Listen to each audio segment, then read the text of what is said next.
안녕하세요. 절대갑TV의 명품 PD 한PD입니다. 자, 오늘 이 시간은 아주 중요한 개념에 대해서 한번 공부해 보겠습니다. 이 개념은 도시를 분석하는데 또는 지역을 분석하는데 아주 핵심 개념입니다. 아마 이 개념을 제일 먼저 사용한 사람은 접니다. 제가 전에 어떤 강사한테도 이런 얘기를 들어본 이런 용어를 쓴 적도 없습니다. 그냥 저 스스로 공부를 하다 보니까 이런 개념이 있구나 라고 깨달아서 한번 여러분들과 함께 공유를 해보고자 한번 방송을 제작을 해봤습니다. 새로 만들어진 개념이다 보니까 아직 제대로 정립이 되지는 않았습니다. 그 개념을 중심으로 여러분들이 분석을 하시면서 여러분 스스로의 그 개념을 다시 만들면 될 것 같아요. 자, 그러면 이제 제가 만든 개념이 뭐냐? 도시 성장 한계선이라는 겁니다. 자, 도시 성장 한계선. 자, 말 그대로 도시가 성장할 수 있는 한계선이라는 거죠. 자, 그 얘기는 뭐냐면 그 성장, 성 밖으로는 그 한계선 밖으로는 성장이 어렵다라는 거죠. 그 성장은 한계선 안에서만 성장이 가능하다. 자, 그러면 그 얘기는 뭐냐? 바꿔서 말하면 그 한계선 밖의 땅의 효용의 가치는 떨어진다라는 얘기죠. 자, 그러면 한계선 안쪽의 땅은 가치가 상대적으로 높다. 자, 이 개념이 왜 중요하냐면은 우리가 이건 주로 광역 도시급에 주로 잘 맞는 개념인데 서울 수도권도 잘 맞지만 일단은 광역도시에 잘 적용이 되는 개념인데 오늘은 제가 대전을 예로 들어서 한번 설명을 해보려고 합니다. 대전이 설명하기에는 적합한 도시인 것 같아요. 대전하고 천안. 근데 오늘은 대전을 가지고 한번 분석을 해보겠습니다. 우리가 아파트를 예를 들어서 대전에서 아파트를 살 때 신도시에 사야 될까? 구도심 재건축 재개발을 사야 될까? 고민을 하시죠. 도안 신도시 아파트를 살까? 아니면 둔산동에 있는 구축을 살까? 아니면 탐방동에 있는 신축을 살까? 고민을 한다는 거죠. 그리고 예를 들어서 신도시도 도안 신도시만 있는 게 아니라 다른 신도시도 나오겠죠. 다른 신도시 택지지구가 만들어지겠죠. 거기를 사야 되는 건가? 자, 그런 고민을 우리가 풀어보자. 어느 지역에 어느 아파트를 사야 되나? 그 어느 아파트를 사야 미래의 가치가 있는 것인가? 미래의 가격이 우상향할 것인가? 자, 그것을 도시성장 한계선이라는 개념을 가지고 한번 파악을 해보자는 거죠. 도시성장 한계선이 넓다고 보면은 그 지역은 아파트를 질 수 있는 땅이 많다는 거죠. 도시성장 한계선이 좁다고 하면은 그 지역은 아파트를 많이 질 수가 없는 거죠. 자, 그러면 당연히 도시성장 한계선이 좁은 지역이 아파트 가격이 더 많이 올라가겠습니까? 아니면 도시성장 한계선이 넓은 지역의 아파트가 많이 올라갈까요? 당연히 도시성장 한계선이 좁은 지역이 아파트 가격이 많이 올라가는 거죠. 왜 그러냐면 수요는 많고 아파트 질 땅이 없다라는 얘기죠. 자, 그 얘기는 꽤 새로운 택지에 아파트를 질 땅이 없으니까 당연히 구도심에서 재건축 재개발이 활발하겠죠. 자, 그게 대표적인 것이 바로 부산이죠.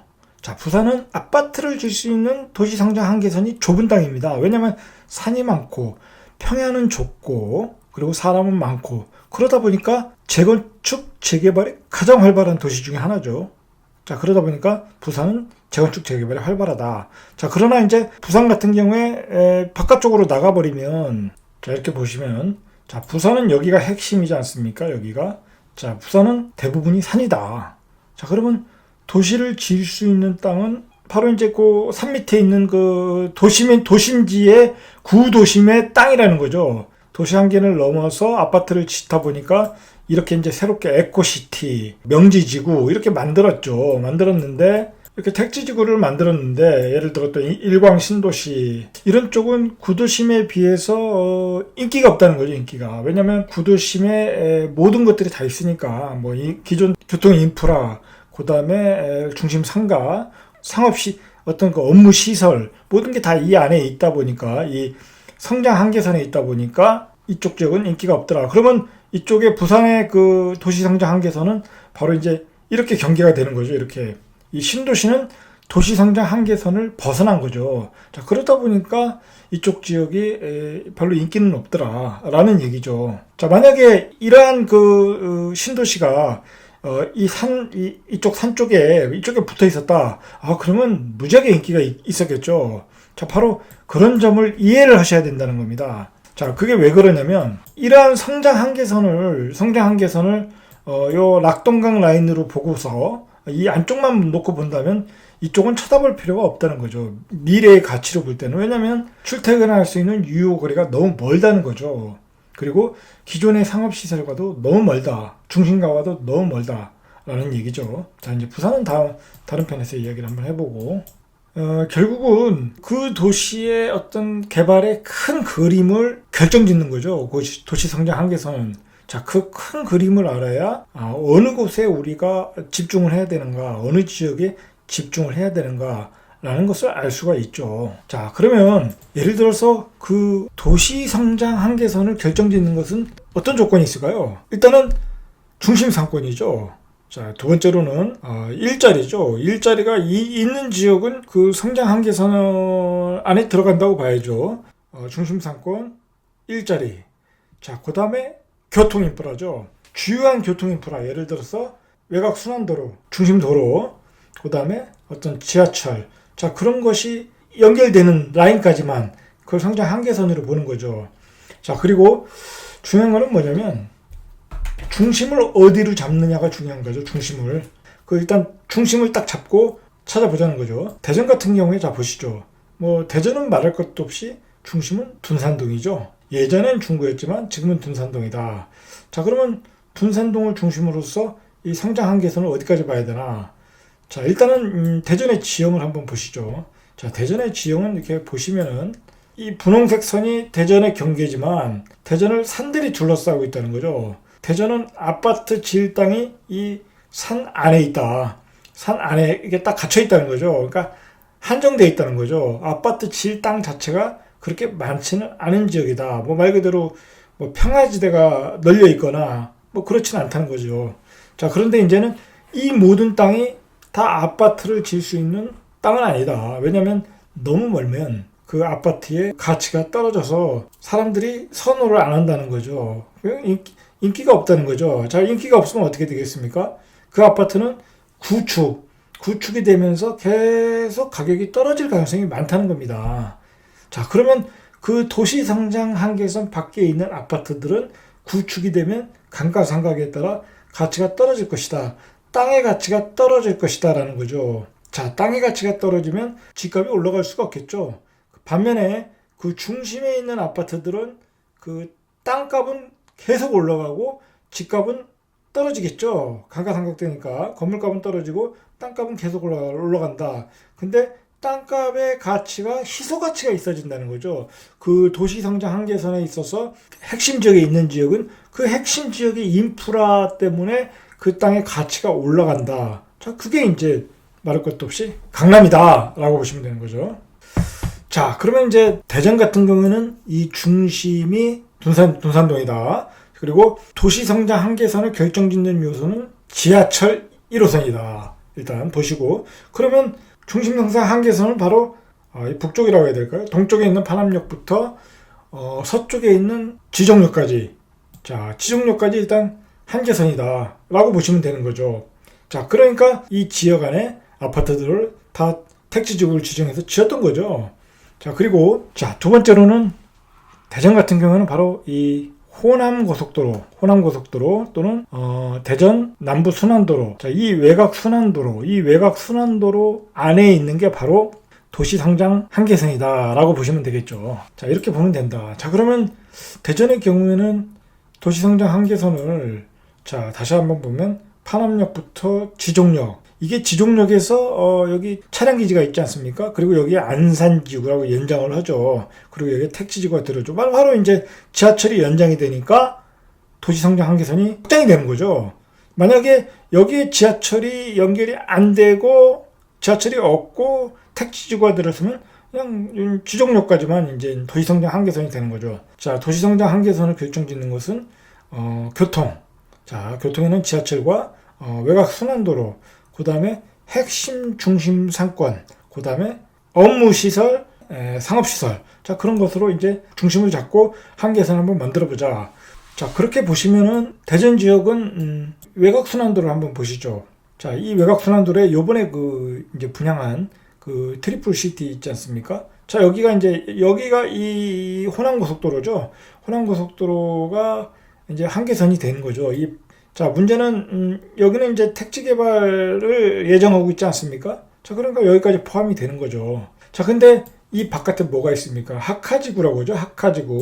하카지구가 있는데 아무래도 이 안쪽과 바깥쪽은 바로 집값의 차이도 많이 나죠. 우리가 출퇴근을 하고 또는 중심 상권을 이용하고 그런 편리한 생활을 하기에는 이쪽은 한계선을 넘었다라고 보는 거죠. 자, 그런 의미에서 이제 앞으로 가치도 보면 그래도 이쪽은 택지가 개발이 돼가지고 어떤 상업시설이 들어오고 계속 개발이 돼서 어떤 생활에 편리한 인프라가 계속 들어와서 도시의 퀄리티가 올라갈 수 있지만은 여기는 이제 개발하기가 어렵다는 거죠. 개발하기가 어려운 지역이다. 발전성이 떨어진다는 거죠. 이 도시성장 한계선을 오버해버리면 발전성이 떨어진다라는 거죠. 자, 마찬가지로 이제 북쪽으로 한번 보시죠. 자, 북쪽도 마찬가지인데, 자, 이제 중요한 것은 여러분 생각하셔야 될 게 뭐냐면, 이게 이제 새로 나온 개념이다 보니까 제가 말하는 게 다 맞는 건 아닙니다. 그러니까 여러분들이 스스로 좀 생각을 많이 하셔야 돼요. 자, 도시성장 한계선을 저는 이 외곽으로, 오늘은 이제 처음 오는 날이니까 포괄적으로 설명을 하다 보니까 넓게 잡은 거지만 더 좁게 잡을 수도 있다는 거죠. 더 좁게 잡을 수도 있다는 겁니다. 자, 그건 이제 제가 다음 시간에 이제 한번 그런 얘기는 해보고, 자, 예를 들어서, 자, 이 도시성장 한계선을 이쪽 도로로 잡을 수도 있는 거죠. 이게 무슨 도로죠? 자, 관저 지하차도. 자, 이 라인을 성장 한계선으로 잡으면 이 도안 신도시까지만 어떤 미래의 발전성을 가져갈 수 있다. 장기적으로 가져가도 될 수 있다라고 볼 수 있는 거죠. 그래서 이제 이쪽에 트리플 시티가 들어오고 계속 아파트가 들어오지 않습니까? 자, 그러나 이제 관저 지하차도 이 바깥쪽에 있는 관저동은 더 이상 발전이 없다. 어떤 변화가 없다. 뭐 여기 이제 더 들어올 건 없지 않습니까? 뭐 다 이제 아파트도 다 지어졌고, 그다음에 뭐 앞으로 더 좋아질 것이 없다. 그리고 관저동은 좀 너무 외지다 하면 이 라인이 바로 이제 성장 한계선으로 볼 수도 있다는 거죠. 자, 이 라인으로 잡을지 남부 순환 고속도로를 잡을지는 이제 각자에 따라 판단을 하셔라라는 얘기죠. 자, 그것은 이제 시장 상황에 따라 판단하셔도 되고, 그리고 물론 이제 장기적으로 잡을 때는 보수적으로 잡는 게 좋죠. 가능한 한 도시 성장 한계선을 더 짧게 안쪽으로 잡는 게 좋죠. 자, 어차피 인구가 감소하는 시대니까 요즘은 수축 시대 아닙니까? 자, 그러다 보니까 성장 한계선을 더 보수적으로 잡아야 된다. 뭐 저는 그렇게 생각하고 있습니다. 오늘은 설명하는 날이니까. 이쪽은 동구 쪽은 뭐 말할 것도 없이 그냥 뭐라고 할까요? 자, 산 쪽으로 딱 막혀 있으니까 이 산이 성장 한계선이 되어 버렸죠. 자, 그런데 이제 우리가 이제 투자의 가치로 볼 때 이번 대전시장의 폭등장에서는 바로 이제 이 철도를 경계를 해서 오른쪽은 이제 투자 가치가 떨어진다. 동구 쪽은 떨어진다. 뭐 도시 재생을 통해서 이제 개발이 될 수는 있지만 현재로서는 떨어진다. 자, 그렇게 보면 바로 이 철도가 도시 성장 한계선이 될 수도 있다라는 얘기죠. 이제 투자로 볼 때 또는 그냥 일반적으로 볼 때 틀리다는 거죠. 일반적으로 볼 때는 이 산이 도시 성장 한계선이지만, 자, 보수적으로 볼 때는 바로 이 철도가 한계선이 될 수도 있었다라는 이야기죠. 자, 그런데 재밌는 것은 뭐냐면 대전의 경우에는 어쨌든 이 사방이 산으로 막혀 있고 아파트 질당이 그렇게 아주 많지는 않습니다. 아주 많지는 않았는데 충분히 이제 갑천 쪽도 빨리 개발될 수 있었고 이쪽 서구 쪽도 개발될 수 있었고, 자, 그럴 수 있었는데 중요한 건 이 세종이라는 도시가 불쑥 나타난 거죠. 자, 불쑥 나타나서 신축 수요를 다 빨아들여 버린 거죠. 그러면서 이제 개발의 속도가 늦어졌던 지역이다라고 보시면 되겠죠. 계속해서 말씀드리면 중심 한계선이라는 게 물론 고정적인 것은 아닙니다. 계속 확장돼 간다는 거죠. 변화를 한다는 거죠. 예를 들어서 이 대전이라는 도시가 처음에 만들어졌을 때는 이 대전역이 중심이었겠죠. 대전은 이 대전 철도로 전국 철도의 어떤 중심, 물류의 중심지로서 발달한 도시다 보니까 이 도시 성장 한계선이 이 한계선의 어떤 중심은 대전역이었을 거다. 자, 그러니까 이 동구, 많은 주거지로서 많은 사람들이 이쪽에 이주를 해서 왔겠죠. 물론 그리고 이쪽으로 중구 쪽으로 또 이렇게 확장을 했겠죠. 자, 중구로 확장을 할 때 이제 그 새로운 아파트들이 들어선 거죠. 자, 그런 아파트가 이제 이렇게 들어온 거 아닙니까? 이 삼성 아파트가 이제 당시에 이제 어떤 부촌이었으니까 이렇게 아파트가 이렇게 들어온 거죠. 이렇게 확장을 해 나가는 거죠. 자, 인구가 늘어날 때는 계속 확장해 나가는 거죠. 자, 그때는 이 철도가 중심이었을 거다. 그러면서 갑천까지 이게 갑천이 있던 한계선이 됐겠죠. 그때까지는 인구가 이제 계속 유입이 될 때 대전역을 중심으로 봤을 때는 분명히 이 갑천이 한계선이었겠죠. 근데 이 대전이라는 도시가 계속 확장해 나간 거 아닙니까? 인구가 계속 늘어나면서. 자, 그리고 새로운 인구가 늘어나면서 새로운 도심이 필요했다. 자, 그러면서 1호선 지하철을 깔았겠죠. 자, 깔면서 중심이 대전역에서 시청역으로 이제 바뀐 거죠. 그래서 이제 그 둔산동이 중심이 된 거죠. 자, 중심이 되고 이 도시 성장 한계선은 이 대전역 안쪽이 돼버리고 이쪽은 이제 뭐랄까요? 이제 구축이 되면서 쇠락의 길로, 쇠퇴의 길로, 도심의 쇠퇴의 길로 갔다고 봐야 되겠죠. 그러니까 중심의 이동에 따라 중심 한계선도 이동을 한다. 이 대전의 중심 시청역이 중심이 되면 이 중심 한계선을 보수적으로 잡으면 대전의 철도. 자, 그러면 이쪽에 있는 지역은 아파트를 미래를 보고 어떤 그 발전성을 보고 투자를 할 수는 없겠죠. 이제 기준. 자, 제가 말씀드리는 건 바로 그러한 기준점을 잡기 위해서 도시 성장 한계선을 정해야 된다. 그리고 지금 현재의 중심이 어디냐라는 이야기입니다. 자, 그러면 이제 그 성장의 중심이 이 시청이 됐죠. 자, 대전이라는 도시가 급격히 성장할 수 있었던 것은 뭐라 그럴까요? 그 서울에서 그 정부 청사가 많이 내려오지 않았습니까? 그래서 여기 정부 대전 청사가 여기 있지 않습니까? 그래서 많은 공공기관들이 내려왔죠. 자, 많은 기관, 산림청도 내려오고 병무청도 내려오고 많은 청들이 중소기업청도 내려오고 많은 청들이 내려오면서 이곳에 이제 번화가를 만들었던 거죠. 자, 번화가를 만들면서 여기 갤러리아 쪽에 대한민국 백화점 매장의 매출 순위로 보면 9위까지 가는 그런 거대한 상권을 또 만들었던 거 아닙니까? 자, 그렇게 해서 상권도 커가고 도시도 커가고 그리고 둔산동 학군도 만들고 이 중심지가 된 거죠. 자, 그러면 예전에는 대전 철도가 대전역이 중심일 때는 이 산 밑에까지가 도시성장 한계선이었는데 바로 이 지역이 되면서 성장 한계선이 철도로 바뀌었다. 자, 그리고 이 지역이 되면서 예를 들어서 이 지역이 되면서 예전에는 대전역이 되면서 여기가 시청이 중심이라고 볼 때는 이제 중심이 도시성장 한계선이 외곽으로 더 뻗어간 거죠. 보시다시피 이렇게 지하철이 반석역까지 가지 않습니까? 이 지하철역 끝까지 도시성장 한계선이 확장이 되었다라고 이제 해석을 하면 되겠죠.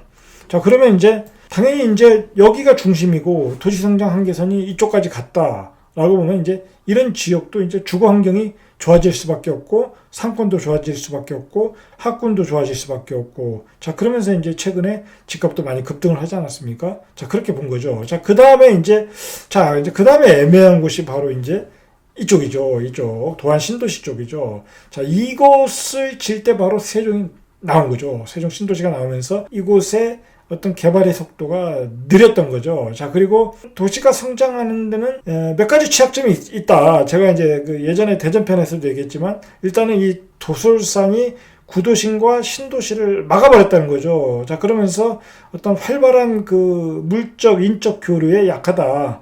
그 장애물이 되었다는 거죠. 이 산 자체가. 자, 그게 되었던 거고. 자, 그리고 이 중간에 또 이렇게 조그만 야산들이 이렇게 군데군데 있으면서 그 신도시 자체가 길쭉한 동굴형으로 되어 있다는 거죠. 그러다 보니까 중심 상권이 형성이 잘 안 되더라는 거죠. 자, 그리고 이 신도시와 그 다음에 이 신도시 트리플시티와 갑천이 또 분리돼 버렸다는 거죠. 자, 분리되면서 어떤 중심 상권이 만들어져야 되는데 중심 상권이 안 만들어지니까 정주 여건이 떨어지더라는 거죠. 자, 이곳에 예를 들어서 트리플시티에 이곳이 중심 상권인데 이곳이 중심 상권인데 여기 상권을 보십시오. 이게 뭐 커다란 소위 말해서 우리가 복합상가들이 신불 땅에 가면 막 그 복합상가 8층이 돼가지고 그 어마어마한 상권이 들어와야 되는데 여기 상권을 가서 보시면 이게 뭐라고 하죠? 이거 상가주택들이죠. 좀 초라하다는 거죠. 초라하다.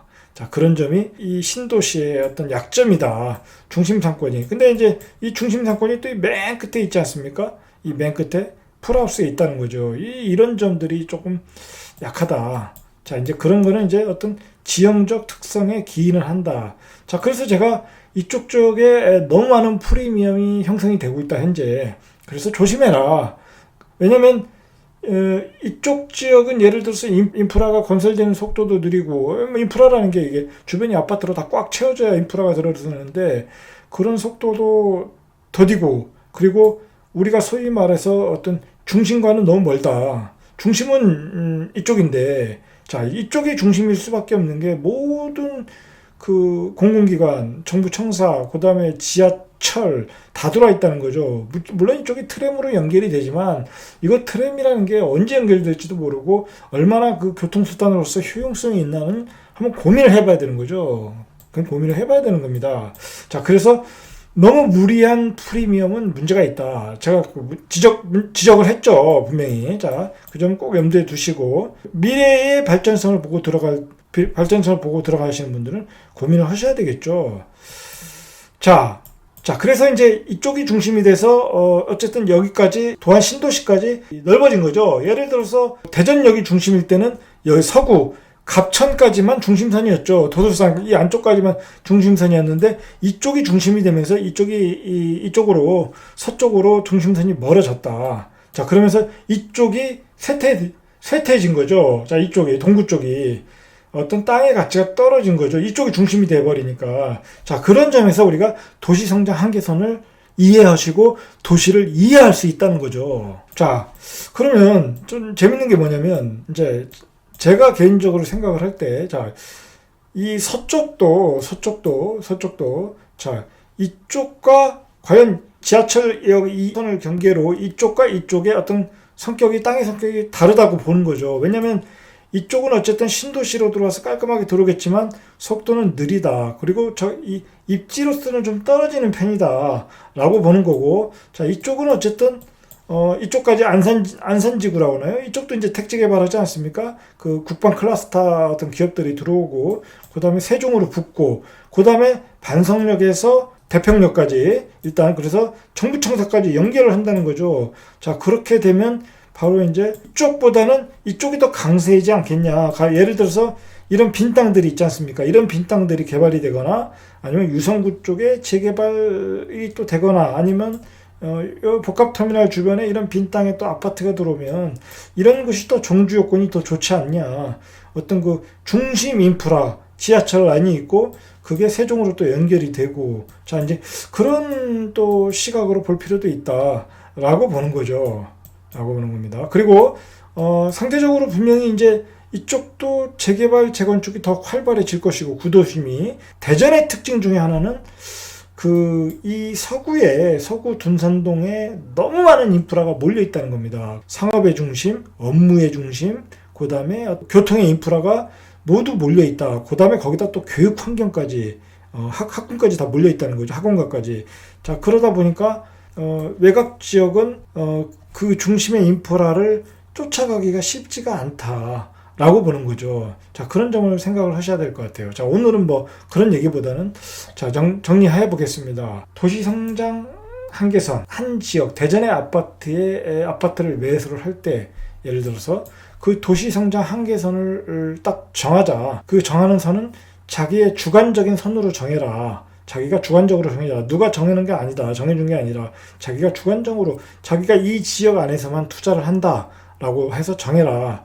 자, 근데 정하는 기준은 중심을 정하고 정해라. 딱 기준점을 정해라. 그 도시의 중심이 어디인가. 자, 대전은 바로 이제 이 대전 정부청사, 시청역, 이 주변이 중심이다. 그럼 이 지역에서 출퇴근 접근이 용이하고 이 중심 상권을 이용하기 편한 지역. 자, 그 에리어다. 그 지역, 그 한계선까지만이다. 보자는 거죠. 자, 보고 정해라. 그래서 지하철 상권 일자리. 자, 그런 개념을 가지고 봐라. 그러면 그 기준을 가지고 보면 자기가 거놓은 한계선 밖에 있는 아파트는 한계선 밖에 있는 땅값은 시간이 지날수록 떨어질 가능성이 많다. 왜냐하면 인구는 적어지고 이용하는 사람이 적어지니까 이제는 인구 감소 시대니까. 자, 그러면 어떻게 해야 되냐? 도시성장 한계선의 중심에 가까울수록 좋다는 거죠. 그런 중심에 가깝게 우리는 상품성이 좋고 그 다음에 중심에 가깝고 자, 그런 데를 선택하면 된다는 거죠. 그 성장 한계선을 밖으로 갈수록 나중에 아파트값이 떨어질 가능성이 높다. 자, 그런 개념으로서 도시성장 한계선을 여러분들도 각 도시마다 뭐 제가 이제 대전을 오늘은 대전했지만 다음 편에 이제 천안을 하고 수원을 하고 울산을 하고 부산을 하고 뭐 다른 지역도 해보겠지만 여러분들도 한번 적용을 해보시라는 겁니다. 자, 이상 절대값 튜브의 명품 PD 한 PD였습니다.